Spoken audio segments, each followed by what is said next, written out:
Hello, listeners. Mallory Wilsey here, Chief Producer of the Enrollify Network, and I want to take just a quick moment to tell you about another show on our podcast network that I think you'll love.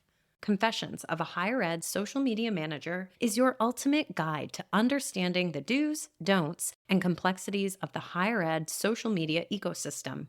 Host Jenny Lee Fowler from MIT brings her expertise and passion for social media to the table. Each episode offers a deep dive into real world examples, dissecting what worked, what didn't, and identifying valuable lessons along the way. You'll get the key insights and tips to help you elevate your own social media game. Make sure your social media efforts hit the mark every time. Subscribe to Confessions of a Higher Ed Social Media Manager by visiting podcast.enrollify.org or search for it wherever you love to listen to podcasts. Hi, I'm a higher ed CMO and I have a confession to make. In college, I was a commuter student and I did not take advantage of many of the student traditions when I was a student. I essentially bused to campus for classes, occasionally stayed into the evenings to participate in some student organizations, but during my time as a student, I never participated in homecoming or fall fest or any of those other types of activities. And it's probably one of my biggest regrets now that I work in higher ed to see how those spirit events really, really transform students' experiences with their campuses. And I think those events can really be great brand activations for our institutions, something that I think as marketers we need to be more focused on. And so that's why I am bringing on Alison Paz, who is in charge of marketing the Homecoming, Fall Fest, and all the other great events at LSU to talk about her experience making those events the absolute most amazing experiences for her students. I hope you enjoy.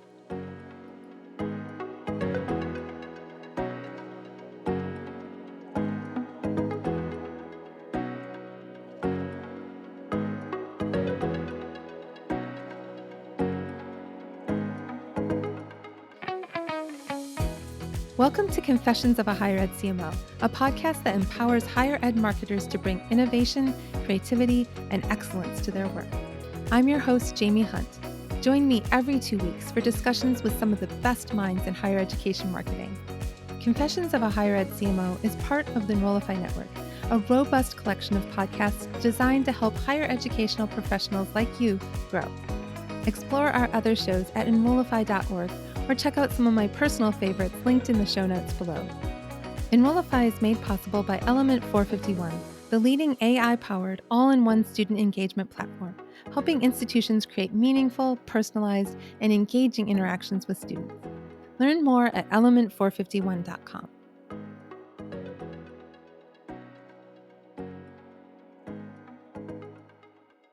Well, hello. I am so happy to be here with Alison Paz, who's the Associate Director of Marketing and Communications for LSU Campus Life. Alison, how are you? I'm great. Thank you so much, Jamie, for having me on your podcast. I'm so excited to talk with you. You shared something on LinkedIn that was talking about student traditions, and it just made me think about what a big part of our role as marketers that really ought to be. And I'm not sure that there are enough of us who are spending time on that. So I wanted to dig a little bit into what you do in that space. But before I do that, can you tell us a little bit about your higher ed journey? Yeah, so when I landed back in Louisiana due to my husband's job, I was kind of working as a consultant and still managing some of my clients from Atlanta. I actually one of my first big clients here was the University of Louisiana System Office, and I had a chance to work with a just a really great team on their economic impact study reports and a big branding project, which was to highlight the power of eight because they were at that time there were eight universities under that state system. Then I went on to work in a higher ed adjacent association that really focused on like workforce training and safety. We produced a lot of programs that were actually part of the LSU curriculum. And we were also partners in the OSHA Training Institute with the LSU College of Engineering during that time, I was also doing like a lot of big corporate events and a lot of community volunteer work. So when this position opened, somebody actually told me about it because it wasn't really on my radar, but they just thought, hey, this looks like a great fit for your background. So that's really how I ended up here. And wow, that was like over 6 years ago now. Doesn't time fly? Oh, absolutely. It's just amazing. I It's can't keep track. well, and it's like that sort of pre-pandemic time also feels like a million years ago to me. It does, and it doesn't to me because it really kind of falls squarely in my time in this position. So I actually, and it will be a theme at some point during this podcast, but I sometimes refer to we have BC and AC, right now. So Yeah. especially in the event space. Oh, I bet. Oh, I bet. And I have so many questions about that. But, for starters, let's just lay a foundation here. Yeah. So, in your role, you're responsible for marketing LSU's traditions. Why are traditions like homecoming and fall fest and those types of events important for students? Well, first, I am within the Division of Student Affairs, and one of our priorities in the division is mattering and belonging. And really, when we talk about creating that sense of mattering and belonging, it really requires us to look at, every space and place and interaction, right, with students, thinking of that as a way to communicate that this is their home. And certainly, Mm. traditions play a unique role in the culture of a university and the student experience. Whether those traditions are these large planned and executed events or they're those, smaller moments that are student led, those traditions can really teach students, the history of their institution. They build community, they can instill common values, and generate pride. So, certainly, what we learned during the time of COVID quarantine and that time when everything was canceled is that these events and these traditions really build core memories for people. We heard not just from students, but from families about how important these events are to the overall student experience. And this idea that we are building these core memories for really young adults is not lost on us. So it's a big responsibility. Well, that kind of segues me into a question about Mm. how are events looking different today versus, pre-COVID? Because I remember when the first fall after we kind of came back, students didn't really come to events. It seems like there was like event hesitancy, at least on the campus I was on. What did you see? Well, we definitely saw that. I made a remark last semester in our fall semester that fall of 2023 actually was the first time that I felt like um, the spirit and the level of excitement and everything about events were back to what they had been pre-COVID. So it really took a while, I think. I certainly was at the forefront, I think, of seeing that hesitation about events. As a matter of fact, our department was the department that launched the very first post COVID event for students on campus. It was met with hesitancy, and it was met with grace, and it was met with controversy and every possible emotion that you could have. And but it's been I think a slow pace, and we have seen like um, certain traditions maybe have taken a little bit longer to come back. But like I said, really in the fall was when I felt like, this feels like BC. That's great that you've Yeah. seen that recovery. There was just so much angst about it in like 2022, 2023 school year in particular, just this like nobody's showing up for anything. There was just such a decline in participation in things like homecoming and going to football games and all of that. Glad to hear that. I've been at a lot of different types of schools with a different level of tradition and spirit around things like a fall fest or a homecoming week. I was at an HBCU, Winston-Salem State, that homecoming was it was 8 or 9 days of absolute intense activity. I remember one year, I think Elwood Robinson, the chancellor, said he was going to like 31 events in 8 days or something like that. Just absolutely the most intense spirit week ever. And then I've been on campuses where it's like there's there's a event this weekend. Like there's just nothing around it. And how do you really make sure that the events that you have at LSU really capture that spirit and really, have that experience that, like you said, create those core memories for students and really achieve those objectives that you're aiming for? If we're looking at any of these events, we have determined the event details like the what and the where and the food and the who in terms of the target audience. There's this other layer that I always talk about, and that is where marketing really steps in. It's what is that experiential marketing layer to that event? Because that is often the piece that makes it memorable or at least brands it back to spirit in the university. Really, I mean, what makes it LSU? So, a lot of my background in my career has been spent working in event and brand activations on some level. And I actually find that that layer is the one that those maybe who are not marketers who are working on programming is where they struggle. Mm, So mm, that's really an opportunity, right, for marketing to step in. Um, if you're looking if you're looking at an event on your campus and you're thinking, what's that extra that can be done to really step it up and make it better? I mean, look and see is marketing at the table because that is most likely what is missing. Because I really treat every event like a brand activation on some level. For Fall Fest, marketing is going to step in, and we're going to add that layer of brand, right? And that shows up in how the stage is dressed and the T-shirts that the volunteers are wearing and that are given out, and the signage, and it shows up in how I might activate the sponsors on stage. For example, I'm probably going to try to pair our Mike the Tiger mascot with our sponsors because that just creates a great experience for our sponsors, and it creates a great experience for the students, right, who are there at the stage and interacting.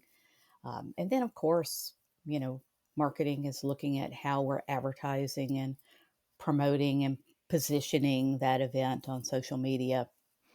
We have another annual service event that's taking place actually in a couple of weeks. And that really drives home this point about infusing brand, right, and spirit into our events. Because for the past couple of years, this service has been a little bit more scaled back. I mean, really, ever since we paused it for COVID. So that's kind of one of those examples. And there was really a moment at the end of this event last year where we kind of collectively thought, yeah, this was a good day, but it's not quite that level of energy or excitement there that we would like for this. So my immediate thought about that was, well, yes, because we removed those kind of experiential layers from the program and the budget really over the past couple of years. So we're bringing that back to this year's event. So we now really have a solid event manager on the team, and we've laid out the event in a way that's going to bring those elements back, those elements of spirit back, right? So it includes everything from the kickoff ceremony staging to the event t-shirt for the students, the banners, the spirit squad, really like layering those touches.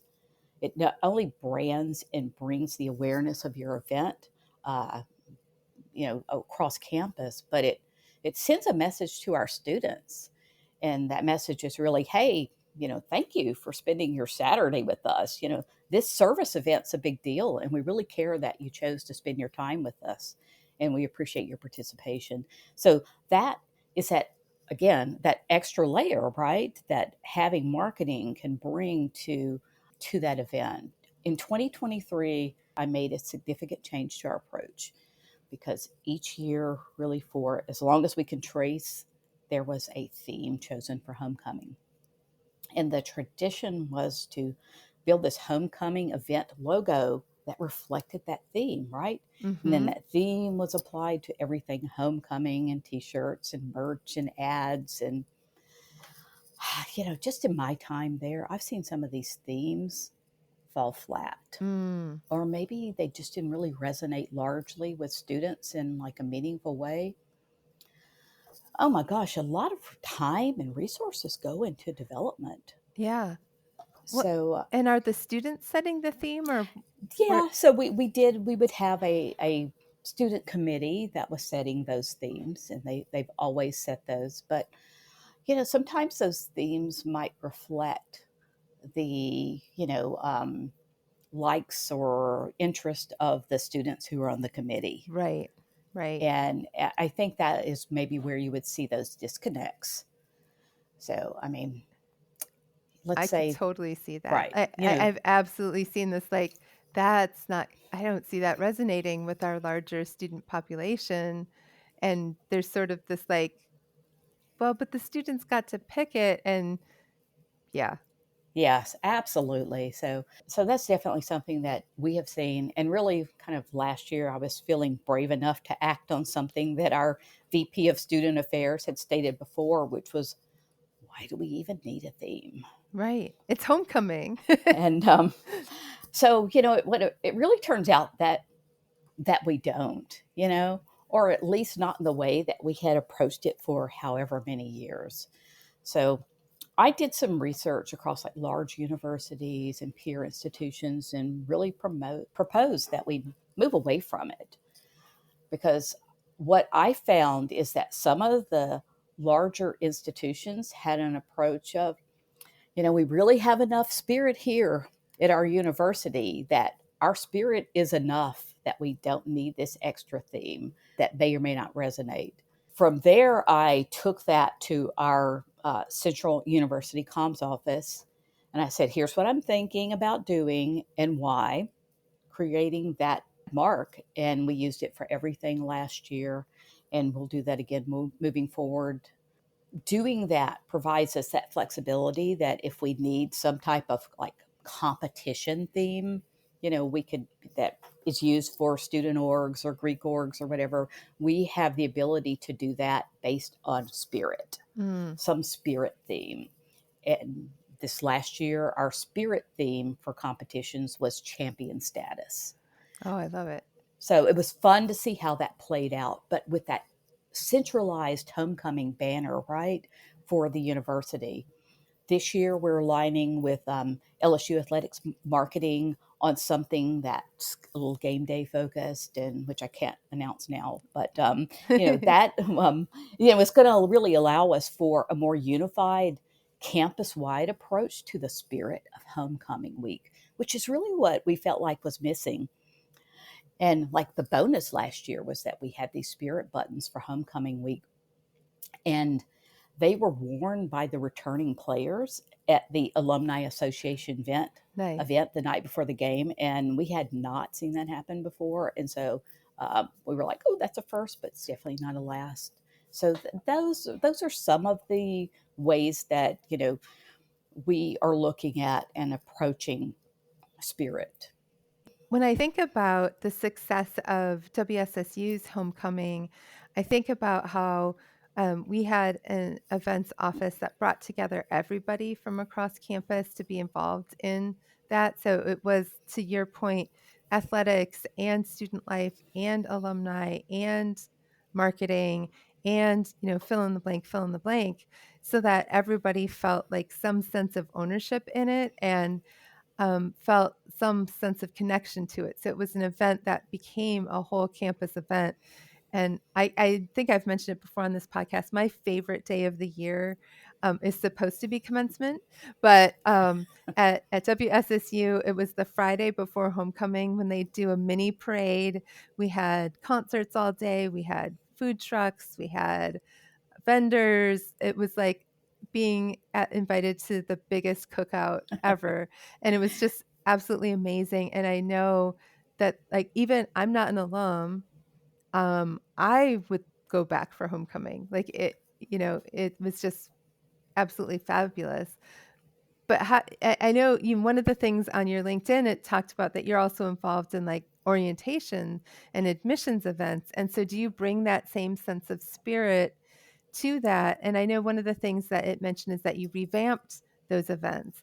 So how did you approach that? Yeah. So, well, I will tell you that for my first couple of years in campus life, overseeing our presence at orientation events and resource fairs, we were really keeping the status quo of running this information table. Okay, it was terrible. I mean, just in terms of student experience, right? Right, just the name, information table sounds Oh, terrible. I mean, it just seems so boring, and we're there in this room full of others with tables and competing for attention.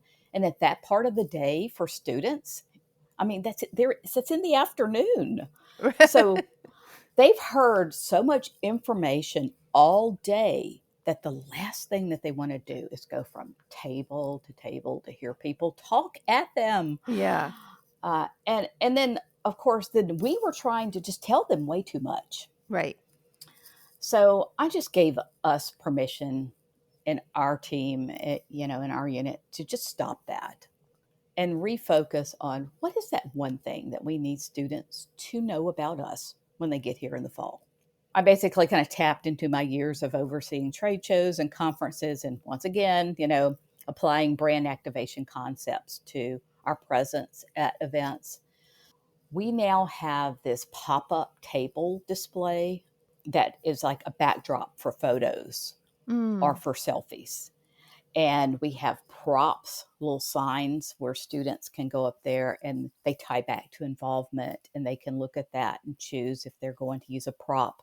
And it may say like I heart involvement, or I heart volunteering, or born to lead, and how they can see themselves um, in that role at the university. So instead, we now have an interaction with families, because mm, often our team, we're the ones who are like taking those photos on the mom's phone, right? right. Um, Yep. And and during that interaction, we also teach students the proper way to make, the L for LSU sign in photos. mm, It's like, okay, use your right hand so that it shows up correctly in the photos. And it's just a really fun interaction with students, because that's just something that students at LSU do a lot in our photos. yeah. So we want to, you know, get them started on the right foot with that. So, or Right. the right hand, actually. Um, Well so, played. um, so, we still get to tell our story about how we support students in that interaction, but it's just a completely different vibe. Yeah. Um, the first week that I rolled that out, I had two separate parents say, "Oh, wow, this was fun. This was the best table. Oh, We've been nice. listening to people all day." So I was like, okay, yes, we made the right move here. And, just sometimes it's show me and not tell me, right? Yeah. So that was kind of how I reimagined our approach, just to something as simple as our table. Hey, it's Mallory. Exciting news. I'm hosting the Engage Summit in Raleigh on June 25th and 26th, and I'd love to meet you there. Together, we'll dive into the mind of the modern student, what fires them up, how they interact, and what they expect in today's digital age, and how tools like AI help put them in the driver's seat of their education. We have some terrific speakers, including our closing keynote, New York Times bestselling author Jeff Selingo.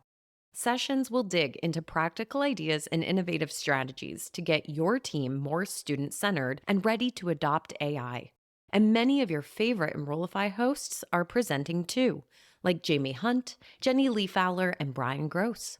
Use the discount code Enrollify50 for an extra $50 off your registration. Learn more and register at engage.element451.com. We can't wait to see you there. I love that, and I was thinking about how when we go to conferences and there's always, like, the vendor fair or whatever on usually on a lower level of the conference venue, and Right. it's so it's you when you're just walking from booth to booth and somebody's sort of just awkwardly standing there, and it's like, "Can I tell you about Apple Yes. Jacks whatever, and they're gonna tell you about their service, and then you see another booth where they're doing like you're saying, maybe they have a selfie station, or maybe they have one of those spin wheels where you get some sort of prize, or honestly, every time Ology gives away a T-shirt, I'm at their booth because it's always a gorgeous T-shirt. But yeah, it's like you're just kind of, amping it up a little bit and making it a lot more interesting and engaging for families. I love that. You know, in my previous role, I mean, I oversaw like we went to like 40 trade shows a year. So, I mean, I had it's like, oh, we've got to tap into, what I've seen, exactly what you're talking about. So, yeah. I'm on the American Marketing Association Symposium for Higher Education Planning Committee, and we were talking about how there's like these really aggressive vendors in booths who will just like butt into these intense conversations and stuff. And I feel like there needs to be some sort of like vendor etiquette guide written, but I digress. But I'm really curious about, you're doing all of this work and building all these traditions for students. How are you leveraging data and feedback and all of that to shape those strategies for future years? Because, many of the things that you're talking about are annual or, semesterly events that repeat. How do you improve upon them from year to year based on data? Typically, for our events, we're going to try to seek some type of student feedback. If we do that, we're going to try to do that also in the fastest way possible for students, whether that's through like a 5-star rating system or using Net Promoter Score. We'll gather that feedback through either a quick like attendee email after the event or even like an on-site type of QR code. And when I do that and have the space to do so, I'll try to ask also, how they heard about us, and we'll collect that feedback and certainly look at that. And I will say too that in spite of what people say about, oh, you only hear from the people who have something to complain about, we actually don't see that. We hear from students who have had a great time and they tell us, this was the great event, or I loved it. I'd like to see this, next time. So we look at all of that. And certainly as a team, afterwards, we get together and talk about our events as well. We certainly look at data and feedback too, just even for our marketing and communication strategies on any of those programs and events, because most of our many of our programs, not all of them, but many of them will have like a registration or an application component. And we host those forms like on our campus engagement platform. So if I release communications, whatever form, whether it's email or social media or something, I can log into that and immediately track, any responses to that. I can certainly look at adjusting our social media plan to add, like more stories or stories where I'm tagging other partners or student orgs that can help provide some lift. And certainly, depending on the program, if we are doing email, then I sometimes look at email open rates too and resend those to those right who didn't open. One thing that I stress to our team is timing based on a student schedule, Mm, like not our office. right. And I just think that that's like so important sometimes just to be like hyper aware of Hmm. like the academic calendar and what else is going on. If you want to drop a registration deadline that happens during a student break, then I'm going to ask you to move that. Right. We're not going to close registration or an application during a time when students aren't really focused on, what's happening at the university. And the other, I think, important point of that also is that the same goes for Friday close of business. Right.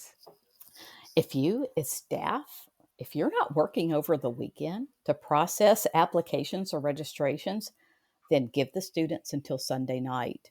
I mean, I will die on that hill. I mean, I'm telling Yes. you. I mean, because the data tells me that you're going to have more registrations waiting for you on Monday morning by Mhm. favoring the student schedule and giving them that weekend. That needs to be on a t-shirt. I mean, what also I think about when you send out big announcements that might generate questions and you send them at maybe 4 on Friday or even 2 on Friday, you're not giving the student any time to reach out and talk to a human being and actually get their questions answered, and that just leads to frustration. I mean, if you put yourselves in their shoes and think about maybe they're in class or whatever and they don't see the email that you sent at 2 until 5 and they have questions but it's too late, or it's just some things are common sense, but we just think about we're here from 9 to 5. And we also don't think I think about like living on campus. Like your whole life is college when you live on campus. And that you're, as a college student, you're thinking about the things that you need to be doing, not just during those 9 to 5 hours. I will never send an email on a Friday. That's sort of our rule in our department that we just don't do it. Now, I'll send an email on a Sunday. I actually get great open rates I on a bet. Sunday. So I will frequently do that. And then I also have to have our student team that operates our front desk prepared and ready so that they know that we've done that. So if they come in on Monday, that they're checking the email, they're ready for any phone calls. I bet that's a hugely popular open time, like students kind of mentally prepping for the week and all of that. They're not getting bombarded with every office's emails over the weekend. Probably, I'm not surprised you're seeing better open rates on Yeah, Sundays. absolutely. Absolutely. So speaking of students, you mentioned a student team, but you also manage a student staffed marketing agency within your division.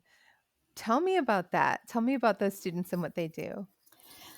Um, yeah, so well, my students, I mean, they basically do the advertising and the work for us, and working under me, whether that's our ads or our creative or our social media for any of our events. So can say that it definitely can have its challenges, right? Yeah. But it's very equally rewarding.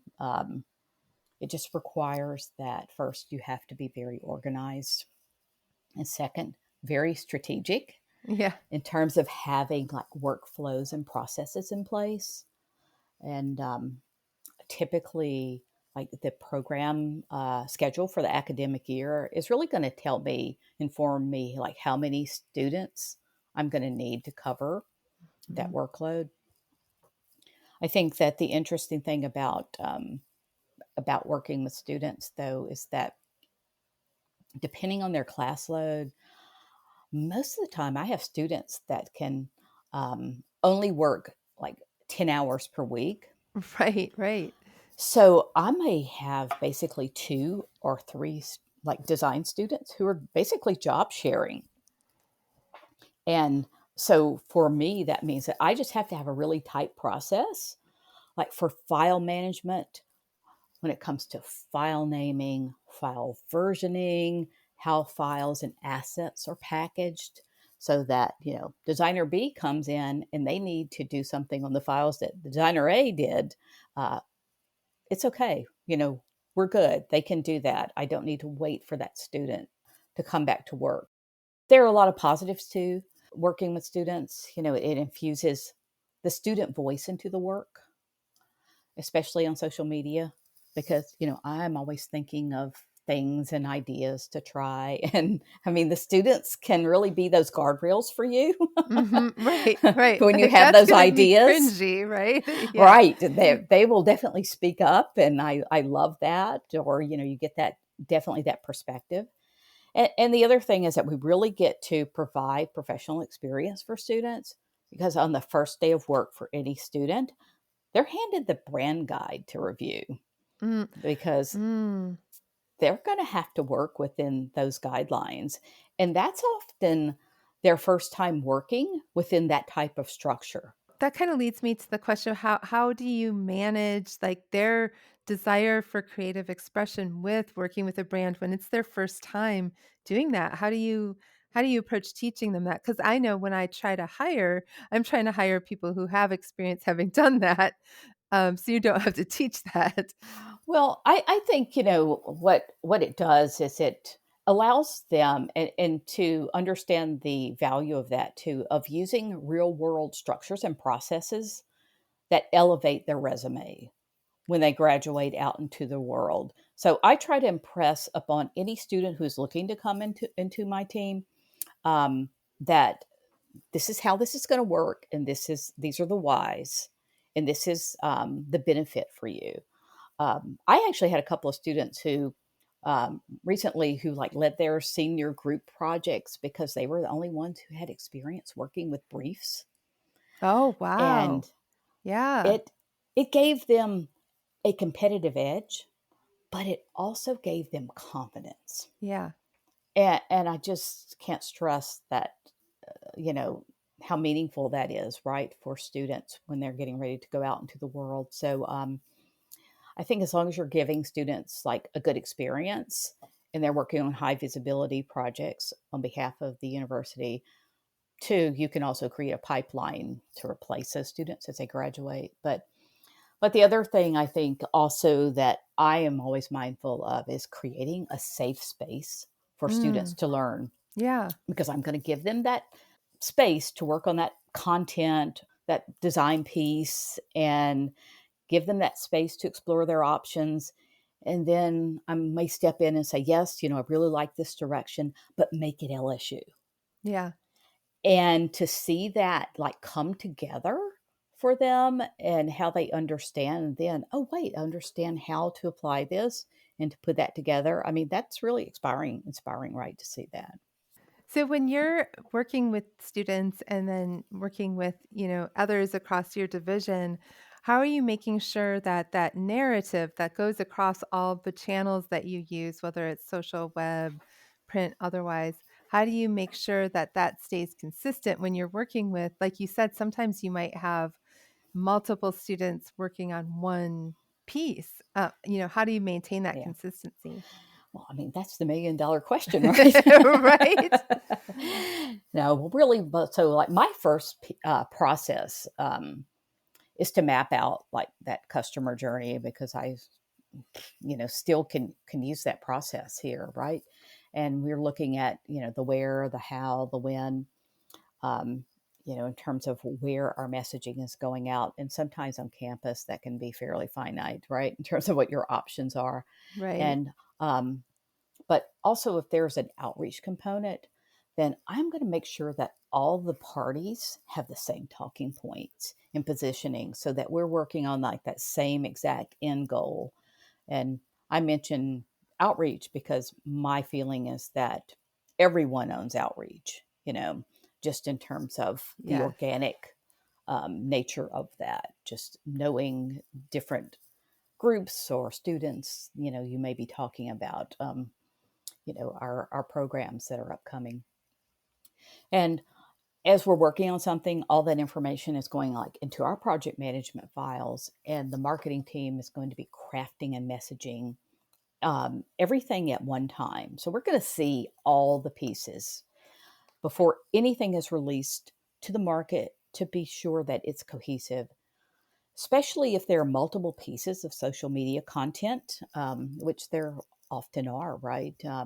Especially for something that may have like a longer um, time period that we're marketing it. So I'm really a bit fanatical actually about making sure that that we're always like connecting the dots for people.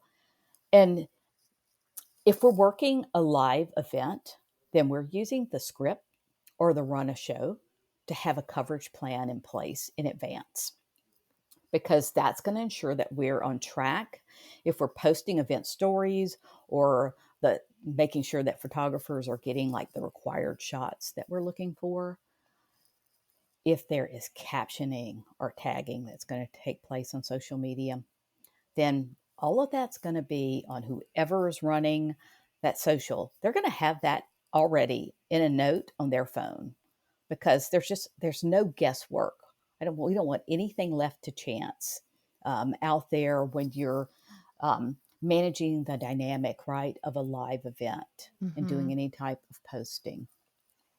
Also, if it's like a university level tradition, then the LSU team, right, from the central office, is mostly likely going to be out there to capture images or videos. So they're also part of this coverage plan. They Right. have all the details in the run of show, and I've given them certain specifics and overview, because if they want to do a recap video with their team and place it on the main social media accounts for the university, well, I'm going to certainly do that, because that's going to get a lot more leverage than department based. And the other thing is that if the university team covers a program, then that imagery in our events are going to show up in any of the enrollment admissions media. It's going to be on any highlight video shown at commencement. So it just really elevates the work that we do to support student success and mattering and belonging. So that is definitely one approach. And then the other piece of that, I would just say, is that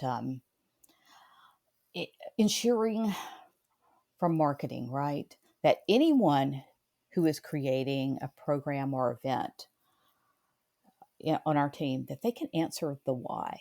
Mm. I like, why would students care about this program? Mm-hmm. From the student perspective, what's in it for me? Because in my experience, sometimes I've seen that is an area where people can struggle. They may Mm-hmm. think they have a great idea or a program, but if they can't articulate that clearly to the marketing team, then I feel like their program or their service or event could be in trouble. And I have sent many back to the drawing board with that question. Yeah, that makes sense. Well, and I think that why is so true for everything we market. I mean, when you think about just why should somebody care? Why are we doing this? Why is this important? Uh, to me, it's part of that piece of curiosity that you need to have as a marketer that Absolutely. helps you tell a more compelling story. So definitely think that's wise. Before we wrap up, I have to ask you, have you met the live mascot, Tiger? I have only met Mike just through the confines of his habitat.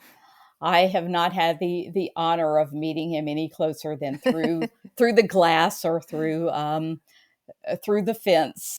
We do have a program that works closely with Mike, but I have somebody else on that. Our ring ceremony tradition has an element that uses the live mascot. And I realized that we were in a truly unique position for that. When students order the LSU ring, and I oversee that ring ceremony for our department, those rings actually are shipped to the university. And the night before the ceremony, they are all gathered into this special box, and they are placed into Mike, the live mascot. They're placed into his night house, Wow. No and way. he That's so guards cool. them.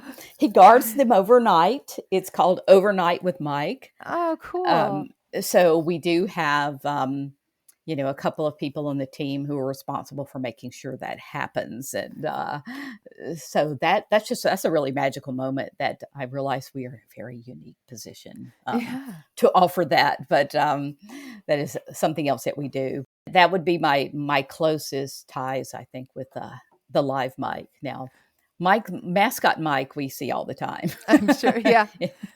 I have never been on a campus with a live mascot, and I'm so jealous of those campuses that have one, especially jealous of those campuses that have dogs as their live mascot, because usually that means the dog wanders around the administrative building. And I see, friends posting like, oh, I get to cuddle with the mascot today. And like, that's not fair. Yes, definitely. Well, definitely our mascot you cannot cuddle with, but That's probably he's wise. definitely a fun, very extravagant habitat to visit. So, Yeah. I was browsing around on the website and it looks like he's got a very elaborate setup, which is, what is he, Mike the 7th or Mike the 8th, something like that? yeah, something like that. Yeah, it's been a lot We've of Mikes. yes, we have. But not, I mean, honestly, it looked like it was like the 1930s when the first Mike. So honestly, 7 Mikes in Hmm. almost 100 years is I tigers live longer than I thought they did. So Well, we our mascot is very well cared for, and um, he is overseen by our you know vet school, which is world class, and there is a communications person at that vet school who is the voice of Mike. So aw. it's super interesting. So yeah, so we love having that component. I love it. I need to just talk to that person and, and like tell me about your job. That sounds Oh wonderful. yes, absolutely. She'd be definitely a wonderful person to speak to. Awesome. Well, Allison, how can people find you if they want to connect after this episode airs? You can certainly find me on LinkedIn at Alison Paz. I'm probably on LinkedIn more than I should be, but I'm on there all the time. And there you can find my email and a link also to my personal website as well. Listeners, you can always find me on LinkedIn. Like Allison, I'm on there too much. I feel like that's where my community is now. I miss X, but I'm there. And so you can find me at Jaime Hunt, Jaime. Feel free to connect, send me a message. You can also find me on TikTok at the Higher Ed CMO. I haven't posted in a minute, but I'm planning to post a lot more often. And otherwise, feel free to reach out via my website, thehigheredcmo.com. In the meantime, let's go bust some silos.